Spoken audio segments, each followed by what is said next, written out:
Plum here, g'day champions, how's it going, and welcome back to another Division 2 video. Year 5 Season 1 is here, and last night we got a very lengthy special report from the developers. So in true no fuss fashion, I've gone through all the patch notes and I've highlighted some of the more important things. If you want to scroll through the full patch notes at your leisure, you can. I'll pop the link in the description. Now, I don't normally do these types of videos, but if this is something that you'd like to see more of from me in the channel, then let me know in the comments. Righto, before we kick on, I'm still feeling a little bit under the weather with a case of the sniffles. I promise I'll try and do my best not to sound any more cringe than normal, so please just hang in there. Now, starting off, we've got some big changes on how the story is going to play out regarding our season's manhunts. Moving forward, instead of hunting down targets, we now get sent on these search and rescue missions to locate targets. After the attack on the White House, we've discovered that 11 people are unaccounted for and considered missing. Our task is now to go on these high-stake rescue missions and find the missing civilians. Completing these, we're going to get valuable intel for both the White House and the castle settlement. Now, we're also given an overview of the season, and as you can see, each missing target is accompanied by a league and a global event. It is a little bit sad to see that all the global events are just recycled from the previous ones that we've had. It would have been nice to get a new one going forward. Now, I know everyone likes their apparel gear and wants to keep their drip up to date and super fancy. This month, we get a new apparel event, Escalation Apparel.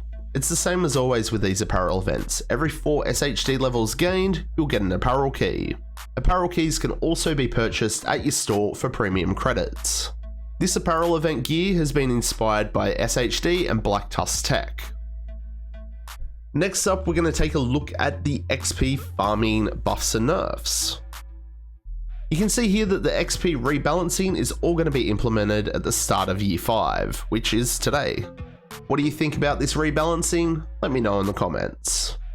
Your traditional convoy farming has been nerfed, but a lot of the other stuff has had a big increase, including the blockade, which got 103% XP buff. Also, there's been a buff to level 3 control points. That's challenging difficulty.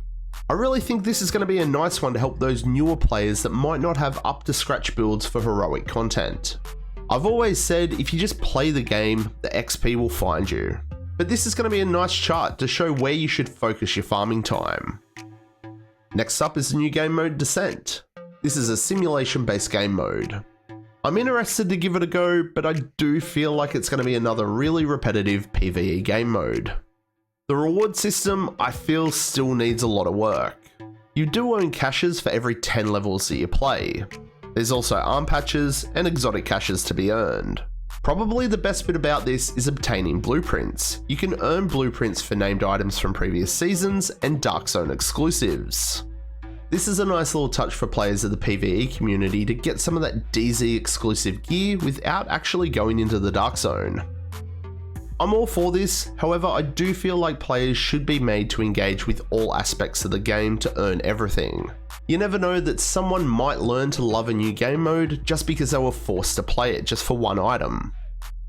Now, big news regarding allegations of haku cheetah cheetah. The devs also touched on cheating and exploiting in the game. So cheaters, we, dislike cheaters just as much as you do. They have, and they're still working on some new pretty high-tech stuff to track and detect cheaters using third-party devices and in-game exploiting. They do still ask that if you encounter players that you believe are cheating, record it and log it through their support system. I'm not going to go too in-depth with it. I will have their full cheater haku conversation at the end of the video, so make sure you hang around till then. And finally, I just wanted to talk about the season pass. Is it worth the money to actually buy the premium rewards track? In my opinion, it really isn't. Yes, these microtransactions do help support the game, but getting a small handful of cosmetic items I don't really think's worth it. 9 weapon skins, 10 gear dyes, 3 emotes, 3 arm patches, a Splinter Cell outfit, a helmet. Is that enough? Maybe if they tied in a one-off bundle of exotic components along with it, I could see the value. Call me cheap if you must, it's just how I feel. Don't forget, with the new season, we're going to be getting new gear, new brand sets, new gear sets, weapons, exotics. It all comes with Year 5 Season 1. I'll be testing out some builds over on Twitch when the servers go back up, so pop on in and say g'day. I'll leave you with the Year 5 Season 1 trailer and Morton and Daria's little conversation about cheating. Again, if you want to see more of this style of content from me and the channel, let me know by showing your support on this video. A like, a share, a comment, it's all going to help. And if you haven't already, you know what to do. Pull your finger out and give that sub button a click. And I'll catch you all in the next one. I'm Plum out.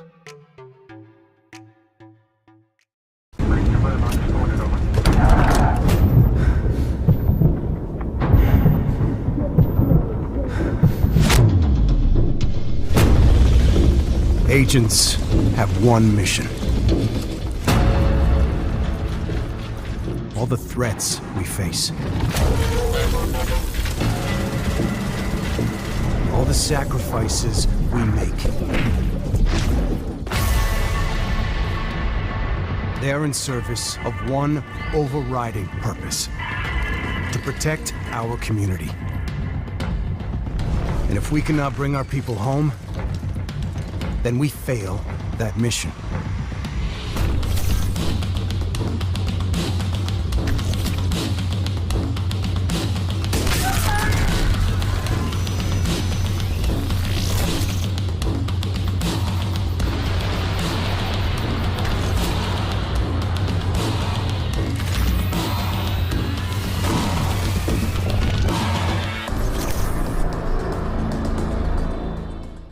Yep. And talking about some other important topics, reputation system, sanctioning, easy anti-cheat, and what our stance currently on all those happenings. Yeah, I hope it's becoming more clear that we've started doing a lot on this topic. So cheaters, we dislike cheaters just as much as you do, and we want them gone. And that is any kind of cheater. And we have started banning a lot of them, and we have updated a lot of our tools. We're working on some really advanced stuff behind the scenes, so that we, in the next, I would say, hopefully 4 to 6 months, have even better systems that we have today. But at least now we have some people that know how to work with it, and that's why we started seeing ban waves happening, and they will continue to happen. And the same thing goes for exploiters. And no, you don't have to be afraid of playing the game and be tagged or marked as an exploiter.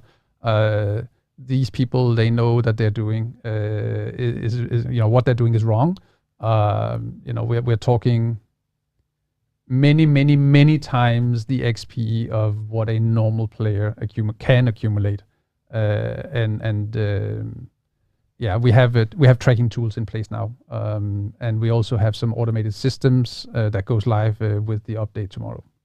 Yeah, and I can't really go into all the details about the sanctioning metrics. Of course, there is one that we are working in reference with, but I'm just going to remind you about this one thing. Unfortunately, neither me nor Morton can ban people directly. No. We do not have any access to this specific tool. So if you think that a person you encountered in the game or online while watching, I don't know, Twitch streams or whatnot, and you see that they are an exploiter or a cheater, there is only one way for you to report them, is through Ubisoft support. And if you can include video evidence or anything that clearly shows that this person is spoiling the experience for everyone else, please do so.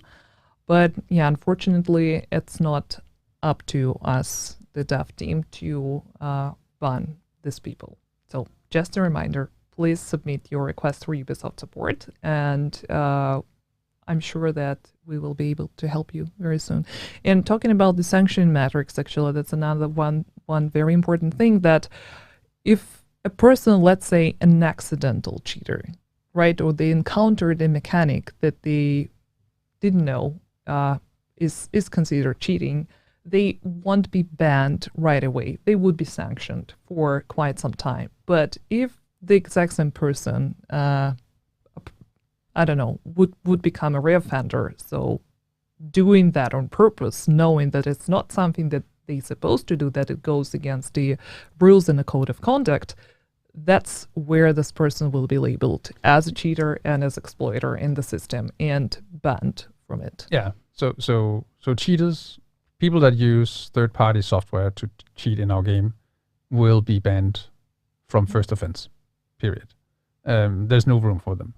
The exploiters, we have to tell them that what they're doing is wrong, and they will, of course, be having a second chance at behaving like they should. But yeah, that's it's, you know, we just want to make sure that you understand that we take it very seriously, and we are, you know, working on some stuff that should hopefully be very positive for the game in the very near future. And as stated, we have already started ban waves. So yes, that is correct. It's happening, and it will continue to happen. So no one will be spared, so behave.